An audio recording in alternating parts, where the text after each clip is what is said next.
Assalamualaikum warahmatullahi wabarakatuh. Selamat pagi dan salam sejahtera untuk kita semua. Yang saya hormati Ibu Siti Rahma Sudirman selaku dosen pengampu mata kuliah manajemen keuangan, serta teman-teman yang hadir pada kesempatan kali ini. Baik, pada kesempatan kali ini kami dari kelompok 5 akan mempresentasikan materi tentang analisis break-even point. Tapi sebelum memasuki materi, izinkan saya memperkenalkan anggota kelompok saya. Yang pertama, ada saya sendiri selaku moderator, Muhammad Syahrizam. Yang kedua ada Irfan Junaidi. Yang ketiga ada Putri Maharani. Yang keempat ada Lita Lelatul Latifah. Untuk mempersingkat waktu, izinkan saya untuk memulai membahas materi pada hari ini. Pertama, analisis break-even point. Analisis break-even point merupakan teknik analisa untuk mempelajari hubungan antara volume, penjualan, dan probabilitas. Analisa ini disebut juga sebagai analisis impas, yaitu suatu metode untuk menentukan titik tertentu di mana penjualan dapat menutup biaya, sekaligus penjualan dapat menutup biaya, sekaligus menunjukkan besarnya keuntungan atau kerugian perusahaan jika penjualan melampaui atau berada di bawah titik. Nah, dalam analisis break-even point memerlukan informasi mengenai penjualan dan biaya yang dikeluarkan. Laba bersih akan diperoleh bila volume penjualan melebihi biaya yang harus dikeluarkan, sedangkan perusahaan akan menderita kerugian bila penjualan hanya cukup untuk menutup sebagian biaya yang dikeluarkan. Dapat dikatakan di bawah titik impas. Nah, analisis break-even point tidak hanya memberikan informasi mengenai posisi perusahaan dalam keadaan impas atau tidak, namun analisis break-even point sangat membantu manajemen untuk perencanaan dan pengambilan keputusan. Jadi, tujuan analisis titik impas adalah untuk mengetahui titik aktivitas di mana pendapatan hasil penjualan sama dengan jumlah semua biaya variabel dan biaya tetapnya. Yang kedua, ada break-even point. Jadi, pengertian dari break-even point itu sendiri adalah suatu kondisi di mana periode tersebut perusahaan tidak mendapatkan keuntungan dan juga tidak menderita kerugian. Artinya pada saat itu penghasilan yang diterima sama dengan biaya yang dikeluarkan. Nah, analisis break-even point itu juga bisa disebut teknik analisa untuk mempelajari hubungan antara volume penjualan dan probabilitas. Selanjutnya, pengertian dari break-even point itu sendiri adalah suatu kondisi di mana periode tersebut perusahaan tidak mendapatkan keuntungan dan juga tidak menderita kerugian. Artinya, pada saat itu penghasilan yang diterima sama dengan biaya yang dikeluarkan. Nah, itu pengertian dari break-even point. Penjelasan yang lebih terperinci yaitu break-even point adalah posisi di mana perusahaan tidak memperoleh laba dan tidak menderita kerugian.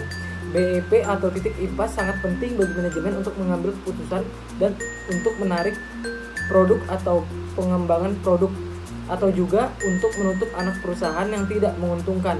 Dengan kata lain, suatu usaha dikatakan impas jika jumlah pendapatan atau revenue sama dengan jumlah biaya atau apabila kontribusi hanya dapat digunakan untuk menutup biaya tetap saja.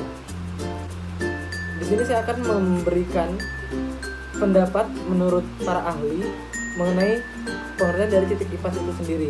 Di sini saya mengambil menurut Henry Shimomura. Jadi, menurut beliau, titik impas adalah volume penjualan di mana jumlah pendapatan dan jumlah bebannya sama, tidak ada laba maupun rugi bersih. Break-even point. Apa sih break-even point itu? Break-even point adalah suatu kondisi di mana pada periode tersebut perusahaan tidak mendapatkan keuntungan dan juga tidak menderita kerugian. Dalam artian apa sih Kak? Jadi artinya adalah perusahaan penghasilannya sama besar dengan biaya yang dikeluarkan. Jadi penghasilan perusahaan sama dengan biaya yang dikeluarkan. Lalu bagaimana cara menentukan break-even point? Cara menentukan break-even point ada dua metode, yaitu metode pertama adalah metode grafik dan yang kedua adalah metode matematik. Metode grafik itu apa sih? Jadi metode grafik adalah seluruh unsur-unsur biaya dan juga penghasilan digambarkan dalam bentuk grafik. Sedangkan metode matematik itu menggunakan dua dasar lagi, yaitu berdasarkan unit dan berdasarkan rupiah. Untuk selanjutnya ada margin of safety. Margin of safety adalah batas penurunan penjualan yang bisa ditolerir agar perusahaan tidak menderita kerugian. Margin of safety juga sebagai analisis sensitivitas terhadap rencana penjualan. Untuk perhitungan dari margin of safety sendiri itu dapat dihitung dengan rumus anggaran penjualan dikurangi BFP atau break even point dibagi dengan anggaran penjualan lalu dikali dengan 100%. Kemudian yang selanjutnya ada perubahan titik break even point. Yang pertama, perubahan harga jual per unit. Perubahan harga jual per unit akan mempengaruhi besarnya titik break even. Apabila harga jual per unit naik sementara biaya tidak berubah, maka akan menurunkan titik break even. Demikian pula sebaliknya, bila harga jual turun akan menaikkan titik break even. Yang kedua, perubahan biaya variabel per unit. Perubahan pada biaya variabel juga akan merubah posisi titik break even, yakni apabila biaya variabel naik akan menaikkan titik break even dan bila turun akan menurunkan BEP atau break even point.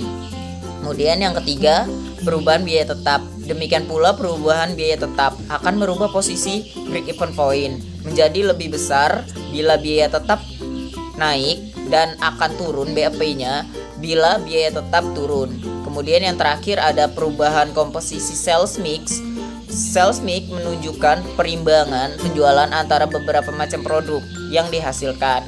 Apabila perubahan sales mix-nya akan menyebabkan perubahan BEP secara total.